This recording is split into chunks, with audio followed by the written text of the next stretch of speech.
Hello, and welcome to today's webinar on how to migrate data between Office 365 tenants. We've got our very own Microsoft MVP, Steve Goodman, and Director of Enterprise Migrations at Quadratech, Mike Weaver. My name's Harry, and I will be monitoring the chat window. So if you have any questions, just pop them in, and I'll pass them on to Steve and Mike at the end of the webinar.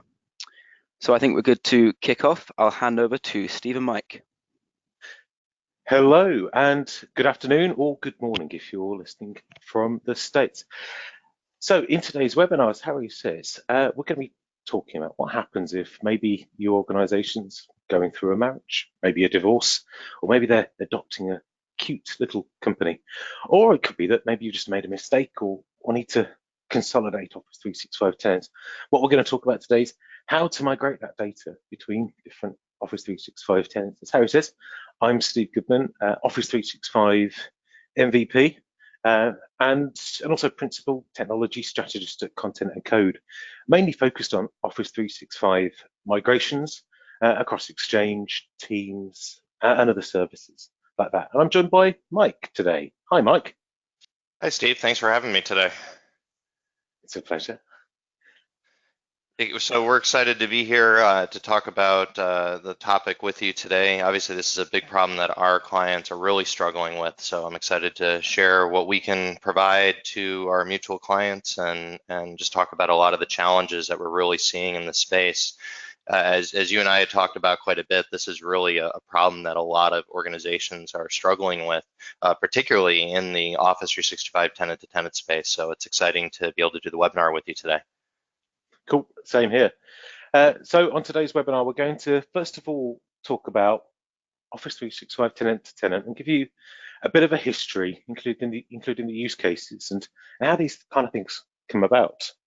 And often one area that people are interested in is knowing what can and what can't be migrated between Office 365 tenants and what that migration process looks like.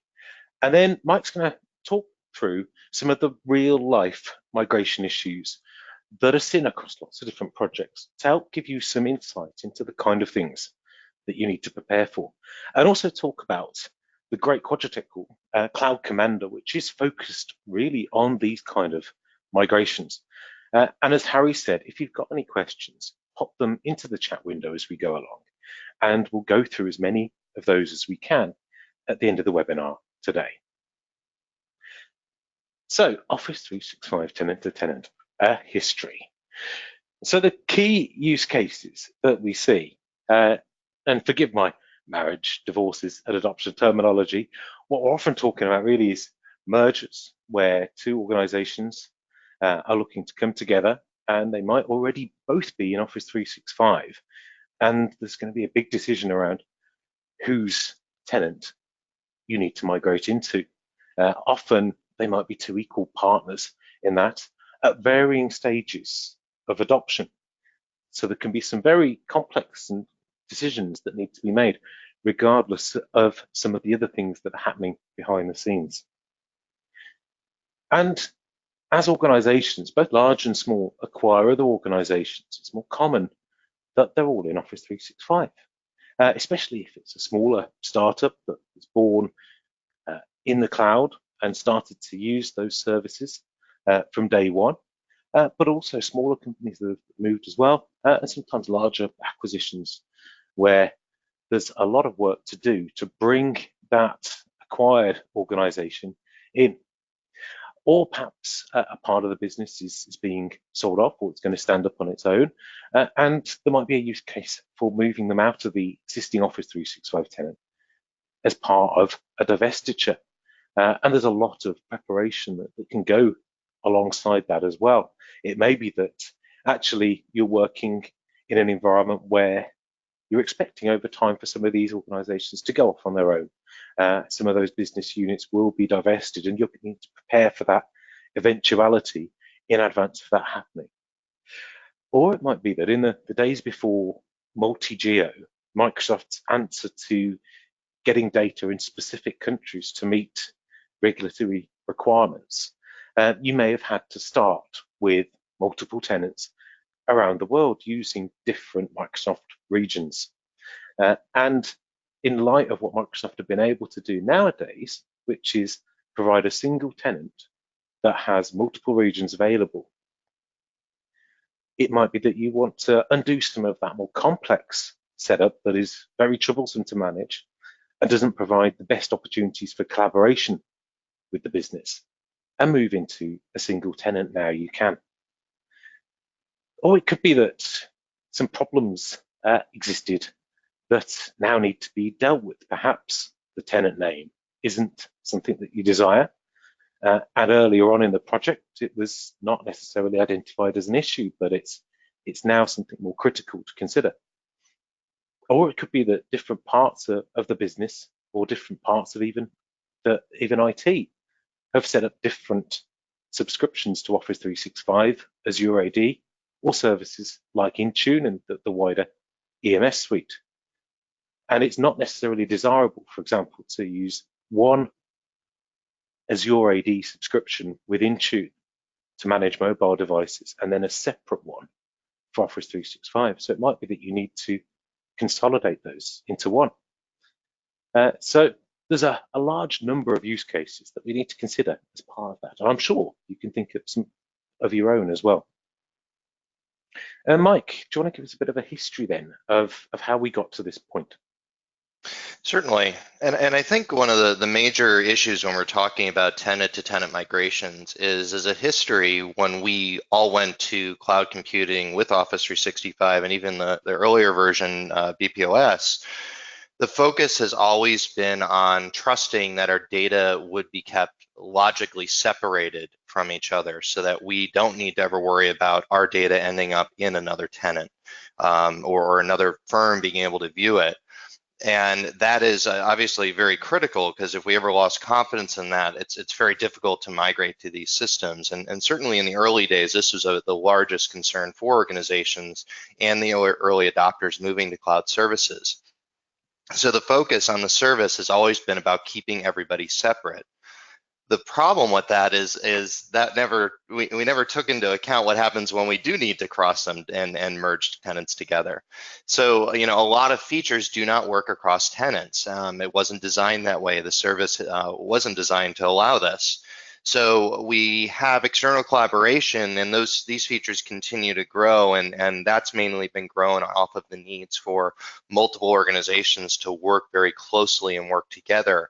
And Steve, you've had quite a few blogs on this and information on it, and this has really allowed us to collaborate with consulting organizations or collaborate with people across organizations, and this continues to get better and better. However, in a true sense of one department working together, it still isn't there, and I'm not sure if it's ever going to get there where the tenant location doesn't matter. So that's where a lot of our organizations are struggling and are really at a point where they're saying, we need to just combine our tenants and move forward. For years, we avoided this problem. I know in industry, when I was doing these merger, acquisition, divestiture projects, the first question was, are they on Exchange? And the second was, are they in Office 365 or Exchange Online? My focus was always the Exchange piece. And for years, we kind of lucked out where both sides wouldn't be out in Office 365 in most situations. So that gave us a lot of flexibility in being able to use certain options, because we could control one side of the equation in the on-prem environment. So we could be creative and control it and find ways around it. Today, we're not that lucky. So we've really adopted Office 365, Exchange Online, and all the other services really heavily for various reasons. And certainly, I think everyone here is a big proponent of these technologies. However, that means when we talk about doing, as Steve said, the marriage divorce or the merger and acquisition piece, it really complicates things quite a bit because the features just aren't there. The move options are limited, and as Steve's going to go over in a section here, in some cases, non-existent. So that's really where these projects become quite complicated. So the end result of the situation is a system wasn't designed to move, and our businesses are designed to move. And that kind of puts us in this middle of doing these projects, and it can be quite complicated. Yeah, and it comes with some business challenges as well, where what people need as part of this process becomes quite challenging when it comes to what Office 365 has got built in out of the box to help cope with. And that's not necessarily a bad thing about Office 365. And we know from last year at Microsoft Ignite, last September 2017, Microsoft said, we're working on this. We know it's a problem, and over time we're going to solve it. But as Mike says, it's a complex problem to solve. But some of the key things that we see, the common challenges, are needing to do this fairly rapidly. We need to get off those systems, or help get off those that Office 365 tenant into their own environment within a very short period of time. This sector of the business needs to be off our systems within 30 days. And often in a variety of scenarios, people need to keep email addresses and things like that as they go forward. As we'll talk about a little bit more, that's quite challenging too, because that could be that the business is being acquired and they're going to keep that existing branding. They're still going to function as that successful organization that could stand alone, because that's what they need for the moment. The employees, the customers will expect that. So they need to be able to retain that for continuity, obviously. But sometimes that's not just being able to get email as that same address, it's also being able to send it as the same address as well. And we've seen a big increase in adoption of those other services, as Mike said, a few years ago, when we looked at tenant-to-tenant moves, the majority of those cases had very high Exchange Online usage, but not necessarily some of the other services. Perhaps OneDrive wasn't felt ready for deployment to all users at that point, because some of the improvements over the last few years around sync clients and so on, Microsoft's fast track services to make it easy to move in that data, have meant that adoption of those services has of course increased. Same with SharePoint as well. And services like Teams have really been grabbed onto by organizations, and they find them very useful. And there's a lot of organizational data that gets stored in various places in Microsoft Teams that people want to bring across. And in an ideal world, everything in Microsoft Teams will be able to be brought across or split. And that's where it can get quite challenging, as we'll talk about as we go through. So what can and can't you migrate? So what can and can't be migrated from tenant to tenant? So these are just the core services in Office 365. And as we get into some of the specific ones that sit on top of things like Office 365 groups, we'll go into a little bit more detail. But ultimately, we can migrate email and calendar in a very straightforward fashion. It's often a copy type migration rather than being able to actually move the data and move it as one, but we're able to move mailboxes, archives. If data's had to be kept on hold for retention purposes, we can move that as well. People's shared mailboxes and calendars can be moved across. And with Skype for Business, we've got a bit of a yellow tick there because, of course, the configuration for Skype for Business enabling people to use that service, which doesn't necessarily store data in itself, is straightforward to move. However, some of the other data, contact lists, or perhaps if you're using the PBX system, Microsoft's phone system for calling, can be quite complex. And there's some finicky bits, like meeting invites and so on, where those meeting invites don't just live within Skype for Business, they live in other places as well. Perhaps they've been sent to external recipients, and we've got no control over those systems. But of course, they live in the email system, and the mapping won't necessarily come across. And of course, we can move data from one SharePoint environment online to one SharePoint online environment, as well as OneDrive for Business as well. Everything in theory can be moved across, but some of it's more complex to move than others. But as Yammer has become more integrated with Office 365 in terms of identity and groups, even if the organization that you're moving to, the target, doesn't have a tenant or doesn't use Yammer, we can't just shift all of that Yammer network across anymore, like we were able to several years ago. And the Teams data itself, the chat data tabs, conversations, chats that people have, connectors they've enabled, and so on, all of the the customizations that people have made on top of Office 365 groups, which Teams runs on top of, that can't be moved across automatically. And that's why we've got a bit of a yellow tick for Office 365 groups, because we can, of course, move the mail data that supports it, including some of the archive information, chat history, and so on. And we can move the SharePoint data that sits underneath it as well, and we can move the configuration. But we can't necessarily just move everything that's ever been attached to a group. But the key thing that always is the starting point is identity, because it's the key to Office 365 sign-in. Azure Active Directory is the identity service that's used in Office 365. It can be used for access to your third-party SaaS applications, Salesforce, ServiceNow, others like that, and of course services like Intune. And even your infrastructure as a service may rely on Azure AD for authentication or for signing or even just management.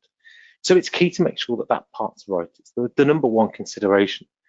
And one of the key parts to Azure AD that filters down into Office 365 services is something called custom domains.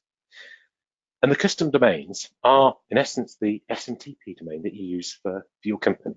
So as we talk through some of these examples, I'll use Contoso as the company that needs to move from an Office 365 tenant into another one. So if we've got Contoso and they need to move into a tenant owned by Fabricam, then their contoso.com can't be added into Fabricam's tenant at the same time. We can't have them in two Office 365 tenants at once. And perhaps we're just acquiring a company and we want to just make those identities from their existing Active Directory into our Office 365 environment. We can't synchronize at the same time the identities, one person's user account, distribution group, or something like that. We can't synchronize that to two tenants at once, at least within the bounds of Microsoft supportability. And that presents a lot of challenges. So not only with things like sharing and so on between the two tenants as we go on through that process, because there can be a point through this where somebody ends up with multiple identities in one of the Office 365 environments or more. For example, if they've been provided guest access to a SharePoint site as part of this process when they're being acquired, or a global address list has been created that's shared between the two environments. Maybe these things have been created in advance of having to move the actual user accounts themselves. And one of the key factors for dealing with this is understanding what the overall process is likely to be around the other services, because is there going to be any identity consolidation in terms of AD forests? Is it going to be a case that they start with a fresh environment and fresh PC, fresh mobile, or perhaps they're being brought in and again being issued out new identities, new devices, or perhaps they're staying as they are for the foreseeable future. That'll be something for later on, and the tenant-to-tenant migration is seen as something that must be done quickly because of the reliance on such core services. But the overall infrastructure that sits beneath it, the PCs, Active Directory, will be dealt with as part of what might be a more complex project. So that, of course, impacts the approach that you need to take. And if there is already a plan for that consolidation, then that should influence the Office 365 plans, and vice versa. Plans for Office 365 tenant migration should also influence how you're going to roll out new PCs or upgrade PCs or move them between domains as part of that overall consolidation project, because obviously there will be a point where these two cross over. So as we said, the custom domains can't be shared across different Office 365 tenants. And that's often an issue because we need to be able to send and receive as those addresses. So that does mean, though, if we need some sort of coexistence, we can put in place a shared global address list, but we need tools to be able to do that. There's not an option to automatically do that in Office 365. But we do need to make sure that as part of that, I'll talk about it a bit more in a few minutes, that there's often a provision put in place for people to be able to receive mail as their old address. And when we go through this process, And I'll talk more about why this is important later. It's important to understand that mailboxes aren't moved as is. When we move somebody from on-premises Exchange, we're able to use the built-in Exchange capabilities to pre-copy the mailbox. But as far as anybody's concerned, nothing's happened. It's the actual mailbox that gets moved and then switched at the right point. But during a tenant-to-tenant migration, it's not the same. The data is copied. So at some point during this process, a user has two mailboxes, one in the source tenant and one in the target tenant. And at some point in that process, they'll have their full day-to-day mailbox on one side and an empty, fresh mailbox on the other. And the tools that we use need to copy that data across, often very quickly. And when we want to do things like coexistence, we need to be mindful of things like access to shared mailboxes and read-write access to calendars, because that's not possible natively between the two tenants either, which presents yet another challenge, especially when it comes to planning. On the OneDrive for Business piece, then there's a lot of complex areas when it comes to things like sharing, things that have been shared already, because often that's done in an ad hoc way. But some of the good news is that obviously as we prepare for that kind of migration, we're able to pre-stage that data. So if somebody is using up to the maximums that they might in Office 365, perhaps they've even had an increase to 4 terabytes of data, and there's an expectation that they'll be moved the day that their new PC arrives, then we can pre-stage that data in advance to allow for that kind of cutover. But when it comes to tooling, it's making sure that you understand whether you need to bring across previous versions of files as well. Perhaps there's a version history that might need to come under consideration, where they've been working, collaborating on documents, using things like autosave functions, using document history, and that might need to be thought about as part of this process as well. But of course, reconfiguring the Office client to work as part of this is possible. And things like shared links. Maybe people are using modern attachments where they can send a message through email, but actually the file lives in their OneDrive. The link to that is usually a long SharePoint link from OneDrive for Business with the tenant name in, the person's user account name in, and then the path to the file. And those won't necessarily be mapped as part of that process because these are all separate workloads. And although the tools can bring these together somewhat, adjusting email in people's inboxes to meet that isn't something that third-party tools are able to do at the moment. And on the SharePoint side, we could have a webinar just about that alone, because it can be very complicated, but in some cases it can be fairly straightforward.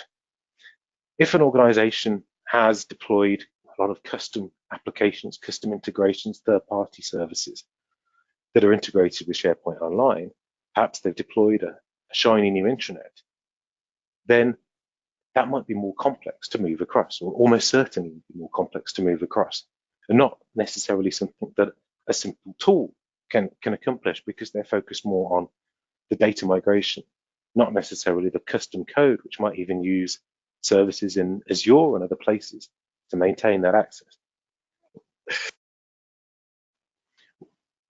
What we'll expect in those kind of circumstances is to have to understand what actually needs to be moved, because it could be that when they move across to the side, there's going to be a consolidation of the services that they use. Perhaps there's duplicate services. Maybe the intranet that they use once they've been migrated across will be the SharePoint intranet on the company that's acquired them. Or perhaps if they're being divested, they're not taking the whole company intranet with them. They may have one that's a new start. So it may be that things that seem complex aren't. It may be that things are more complex than you might first imagine, though.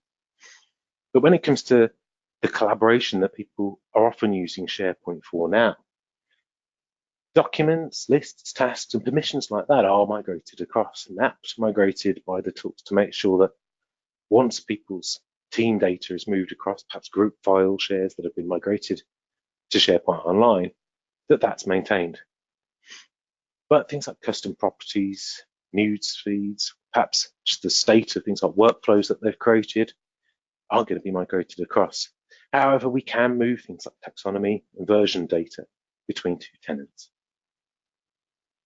And then on Office 365 groups, we're inheriting the capabilities with additional ones supplanted by tools as well to move that data across, because we're able to move what can be accessed by APIs, the interfaces that the migration tools use to access the underlying data in Office 365.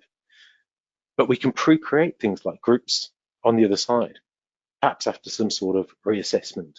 But not all of that group data is migrated. So if a group for a team of people that's been moved out of the tenant is moved across, the membership lists are assessed to make sure it's the right set of people and the right data is going to be moved, then we're able to move things like conversations across. So if they've got an inbox that's associated with that and other data that gets put in it, as we'll talk about in a second, like Microsoft Teams data. But some things like OneNote notebooks, data for Microsoft Teams, Power BI, Stream, Planner, they're not migrated because there's no APIs to access and create them on the other side in the same way. The migration limitations that apply to Exchange and SharePoint, they apply here as well. And with Microsoft Teams, we're looking at the data that's stored there in the Office 365 groups that can be migrated. As I said earlier, the chat history isn't something that we can move across. All of that within the client tabs, they won't be migrated from one tenant to the other. And as with groups, the data to migrate often requires some analysis. And as with Skype for Business, if they're using some of the more advanced features like the Microsoft phone system, they perhaps subscribe to calling plans for Microsoft, then that must be reconfigured across and number porting done manually, not necessarily by a tool. So a couple of things before I hand over to Mike is around steps you need to prepare for the migration. So often that is to repeat some of the stuff I've said earlier, making sure that the new AD account is or isn't created in the first place. That's a design, that's a decision focused around the approach that you're going to take. We need to have the account somewhere, whether that's in the local AD in synced or created as identities that are going to be the placeholder for where that data is going to be moved. And then those are moved at the right place, because when they're enabled, when the data is destined to live in their mailboxes, will impact the cross-tenant coexistence experience. Because it might be that as part of this, you need to provide access to resource mailboxes, book rooms. It might be that people need to look at FreeBusy as part of this merge or other process. And as you move people across, there might be an expectation that you can do that. We need to, of course, make sure that things like mail routing work as well. And this often depends on whether you need to bring that address across as a primary address. So prior to migration, it may be that in our Contoso example, Contoso will forward their messages across to the target tenant, to Fabricam. And during migration, to allow the replyability as that address, if they need to keep their addresses as their primary addresses, we need to rely on something outside of Office 365 that takes the migrated John Smith at Fabricam and sees that he should be replying from Contoso and rewrites that from address on the message. But after the migration completes, the expectation is, because that's moved across and because we've got something else managing that mail flow, then we're able to remove and clean up those addresses from the source tenant and then add those into Fabricam's tenant. So actually having something in front to rewrite messages is no longer required. And John Smith sees himself internally as well as having that Fabricam address. So Mike is going to talk through, for the last part of our webinar, through some of the common migration issues and give you an overview of what to expect with Quadratec Cloud Commander. Thank you, Steve. So when we talk about common issues, some of the most common issues that we have are speed. So we mentioned a little bit of this when we're going over history. The options available to doing these migrations are very limited. And unfortunately, inside that limitation can be speed. When we tie that back to the issue of keeping our business goals online, that's a really hard competition. So an example that we have here is a typical good migration via AWS or really any of the other various Exchange workloads is probably about 5 gigs an hour, and most people would find that that's pretty good. The issue is a lot of our users have a lot of mail. So when we were back in Exchange on premises, we were very stingy on the amount of size that we'd be able to give users for their mailbox quotas. And obviously with Office 365, one of the big things is giving users these nearly endless email quotas. And that means users aren't doing cleanup because they don't need to, which is wonderful, except when we need to move the data and move it over some of these slow pieces. So one of the biggest tips when it comes to speed is ensuring you're giving enough time for this data to move. This isn't like an on-prem migration to another on-prem migration where you could live move a couple hundred users or 1,000 users over a weekend if you had the right bandwidth. You really need to plan this carefully and use proper solutions to ensure that you're getting there. You want to ensure you can do initial synchronizations and then delta synchronizations. So a week or two before the actual migration date for that group, you want to try to migrate it, the user in advance to the temporary objects that Steve talked about in the previous section, and then do delta synchronizations even up to a few days before or even the day before, so that you're only doing these small delta synchronizations the day before or during your migration switch process, so that you can actually move your several hundred users at a time and actually complete in your maintenance window. You really need to multi-thread, and this seems kind of obvious, but there are some limitations out there. You really need to be able to run these processes in a multi-threaded environment to reach your goals. And this is one thing, and I know as a third-party vendor, I'm a little biased when I say this, but for organizations that have more than a couple hundred users, you really need to look at third-party tools. Microsoft has some pieces and some of the workloads that we talked about here where there is some native functionality, but that typically doesn't scale to the even beyond the like I said 100 or 200 user range. The other issue is user experience issues.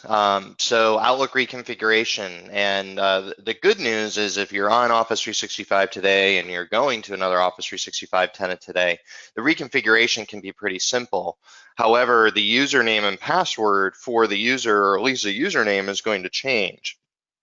And that's because of how we mentioned where the SMTP domain or the domain that the user is using today cannot be in two Office 365 tenants at the same time. And that includes the UPN. So the user's login will have to change. And that's something that you really need to handle. So when the user gets prompted in Outlook to do the reconfiguration, they know what they need to put in.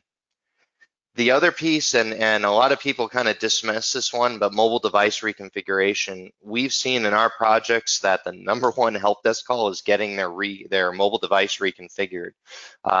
It is, for some reason, this has become the #1 help desk call.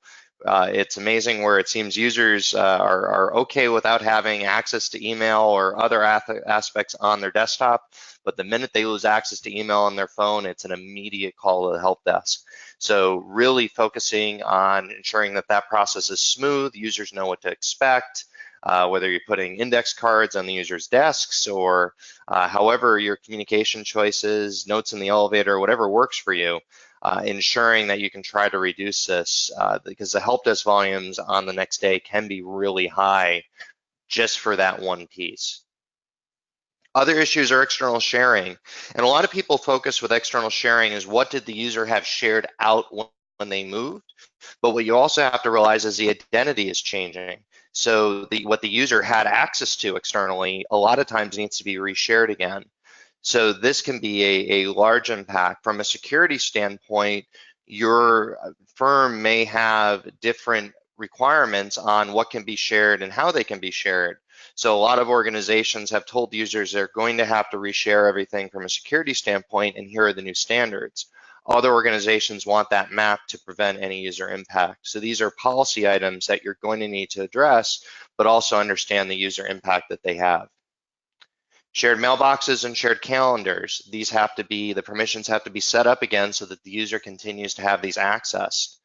One of the great extensions that we've gotten in the last 6 months or so is cross-forest features in the Office 365 space. So the dependency of on-premises systems moving to Office 365 and keeping users in their shared mailboxes and shared calendars together has been drastically reduced. But when we're moving between two Office 365 tenants, a lot of these issues are back and current. So we really need to ensure that we're going back to that mapping process and using tools to help you figure out who has access to what and how they move. This is another one of those scenarios that preparation is essential, and a good old-fashioned security audit may also help you be in compliance with your new company's policies, but also simplifying that really difficult web of permissions and trying to simplify the migration dependencies. And cross-forest delegation, so ensuring that you're setting it up correctly between the two companies' tenants as much as you can and taking advantage of those features to help alleviate those issues. And really what a lot of this comes out to is most organizations don't have work teams in their department. So we're in this hybrid model very commonly in organizations where we have teams that work across multiple departments. So it's really difficult to identify how to move users together. And really the advice is assume that not all users are going to move together from the same work team, and give options and planning so that cross-tenant piece can work while you're in the coexistence phase, so that when your cross-department teams are working together on a project, they can all work in the same place like they did before. The final major issue that I'm going to talk about are legal holds, and this is something that unfortunately can be an afterthought but have very important considerations, considering a lot of these projects are for regulatory and compliance issues. You really need to understand your legal hold users, and you need to understand the processes, and you need to make new processes with your legal department. A lot of times these are second thoughts, but it's very important in the planning phase that this gets correct and is done correctly. You need to review what's going to happen. A lot of the challenges with speed can also be related to legal hold. So if you're going to move the items that are on legal hold, some of these items aren't in the size reports because they're in that deleted item area of whatever repository we're in. So it's hidden to the user, and it's hidden in some of the reporting. So you may find that moving your legal hold users, they may be 30% larger than what you actually expect. So you really want to keep that in mind from a speed perspective. You want to ensure obviously that holds are recreated on the other side when you're moving, so that if the user's on legal hold, that hold is being matched on the target as well, so you don't lose any information or suddenly create a compliance gap. And the last thing is, and this is particularly true for your E5 customers that are using the e-discovery and compliance modules, is you need to move your cases over. And if you're not using E5 or using the advanced e-discovery pieces, that case information that is included in the basic plans needs to be moved over, and your third-party tool, if you are using a third-party tool to do your legal holds and analysis, all that case information needs to be moved over. And that's a migration in itself. So ensuring legal can close out cases that they don't need, do collections and close out cases that they don't need anymore, or ensuring that the cases are recreated on the other side. Unfortunately, a lot of these pieces are manual. So this can be a very large time commitment, and your legal team may need to get staff to augment this process because they may not have enough staff to do this again, or your internal compliance team, whoever leads this in your organization, needs to really be prepared to handle this. In a divestiture situation, you need to work with the other team in the legal agreement. So whoever's taking the legal risk and what should happen to this data, that needs to be planned and handled. And you may need to retain a copy for your records if your firm's keeping on that list. So again, when it comes to legal holds and compliance, you really need to work with your legal team and be very clear on what's happening from the IT perspective, and then mapping it to the legal needs that you have for the organization. So I'm going to take a few minutes to talk about one of the solutions that we have at Quadratec to do these migrations, and that is Quadratec Cloud Commander. And the three main features that we're going to review today with Cloud Commander is where it's powered, and it's powered by Microsoft Azure with cost-effective components. I'll talk about what that means on another slide, and where we're not using full virtual machines, but really focusing on reducing that cost for our clients. We have a custom process that we use at Quadratech to move the majority of our data between tenants and in our other products that we have. We call it our advanced ingestion protocol, and we've been able to reuse that in Cloud Commander to get really, really fast speeds for these projects and keep these projects on track. And we talked about user experience. We also have an Outlook profile update agent that helps walk your users through that day and help reduce those help desk volumes so that your users, when they come in after their migration day, they can be effective in day one. So we say powered by Azure, we mean cost effective, and we're using components that are very, very cost effective and based on utilization. We also can spin up the resource to a higher SKU when needed and power it back down to a lower SKU when it's not needed. And when we talk about a migration, there's a lot of peaks and valleys and needs of resources. So using all these different components really allows us to reduce the cost. Any migration project, hardware is frustrating because you need to acquire hardware for a project. If you're using virtual machines, that can help because you're able to reuse those resources very easily, but you still have to bloat your virtual machine farm and then shrink it back down and hope that somebody needs that capacity again in the future.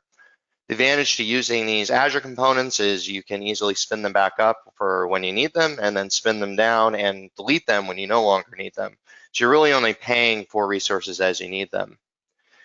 The other advantage is this can be hosted in your environment. So your data is moving through these systems. So if you have regulatory needs to keep that control, Azure resources can be very helpful for you where you can provision it in your environment, run our application in your environment, or a partner like Content and Code can run it for you, or we at Quadratech can also run it for you.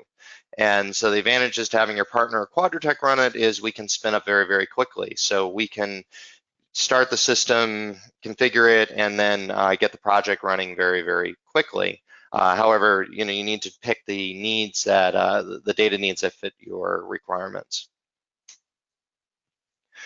When it comes to an email migration, we talked about this where the limits are very high. So the average mailbox size we have listed here is 4 gigabytes, but I can tell you from a project experience that we see averages a lot higher than that for most organizations.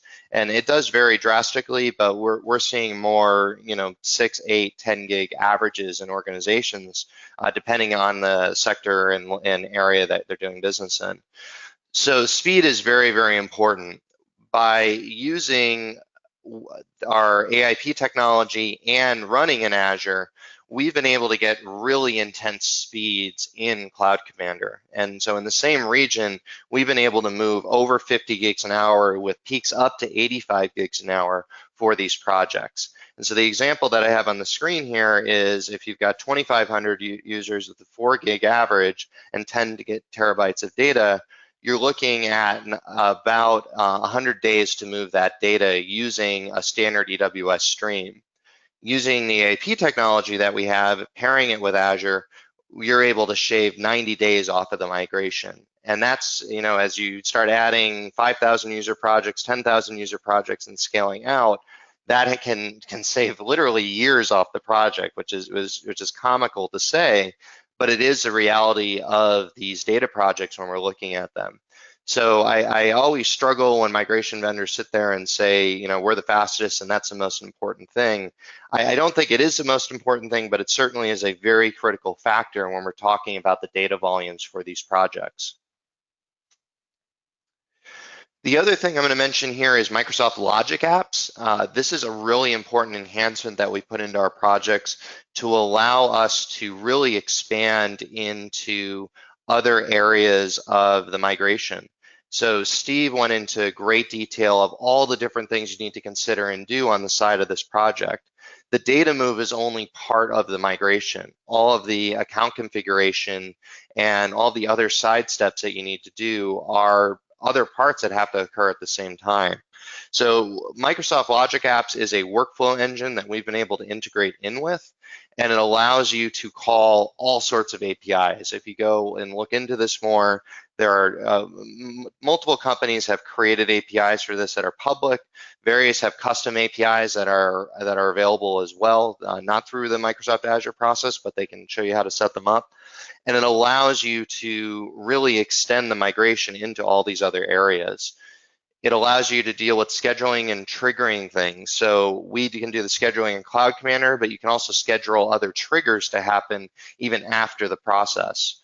We have a custom PowerShell script engine that we ship, which allows you to execute PowerShell scripts both in the on-prem environments and in the Office 365 environments. So you can add all the, we used to say our bag of scripts that we run the next day, that can just run automatically. So us as administrators, when we're running our project, we can just focus on the user lists, focus on the project, focus on all the things that go with these projects, and not having to get up every migration window and actually run all these things manually.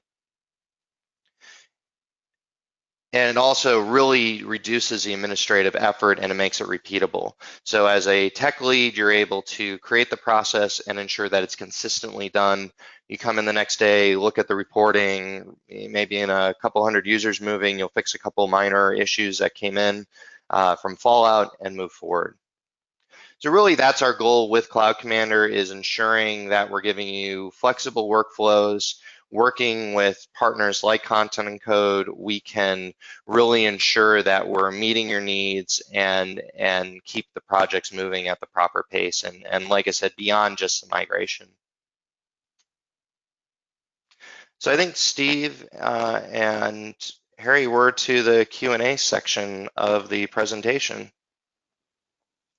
Yes, thank you, Mike. That was very interesting. And to finish off today, we wanted to talk about how we can help, and if we've got any questions that have came through, go through those as well while we've got a few minutes left.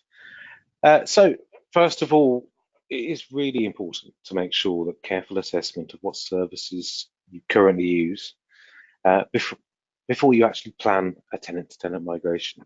You need to make sure that you understand what services you're using in Office 365 before you go ahead and just dive in and start migrating resources. Otherwise, things can go very wrong.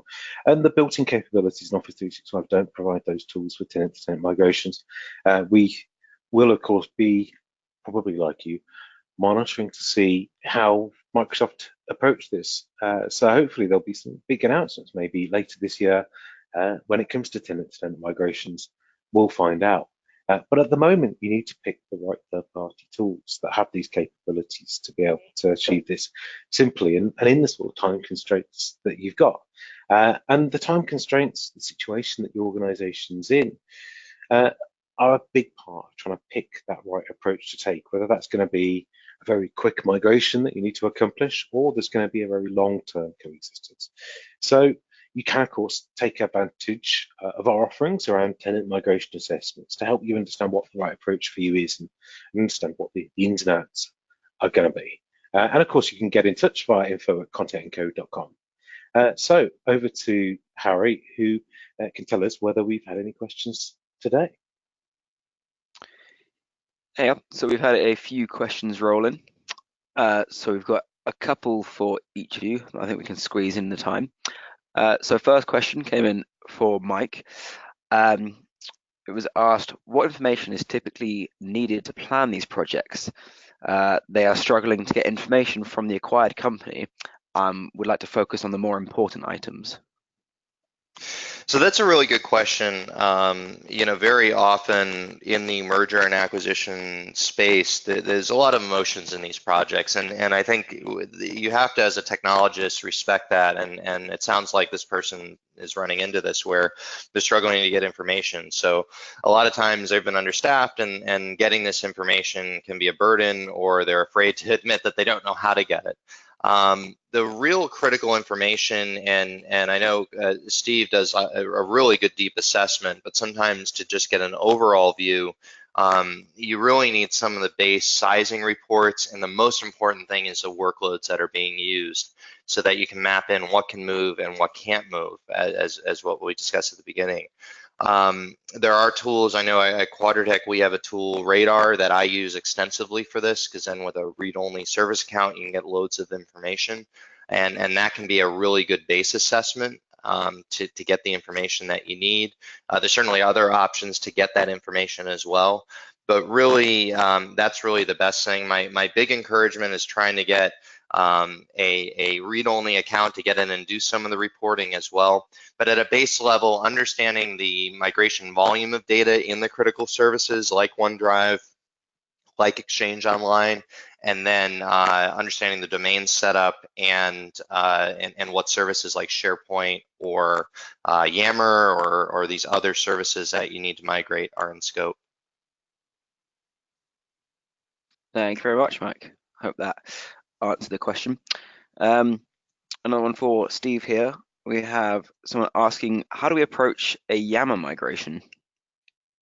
Oh, that's a large question in itself, but I think probably the best way to, what you pick me with that one?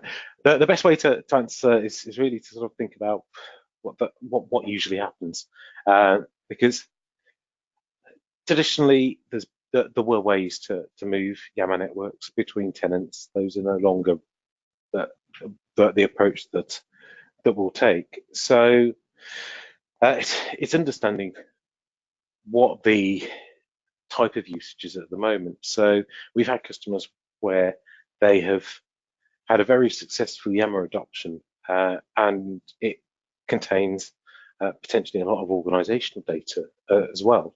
And that is not easy to move across. So if like content and code, we use Yammer extensively.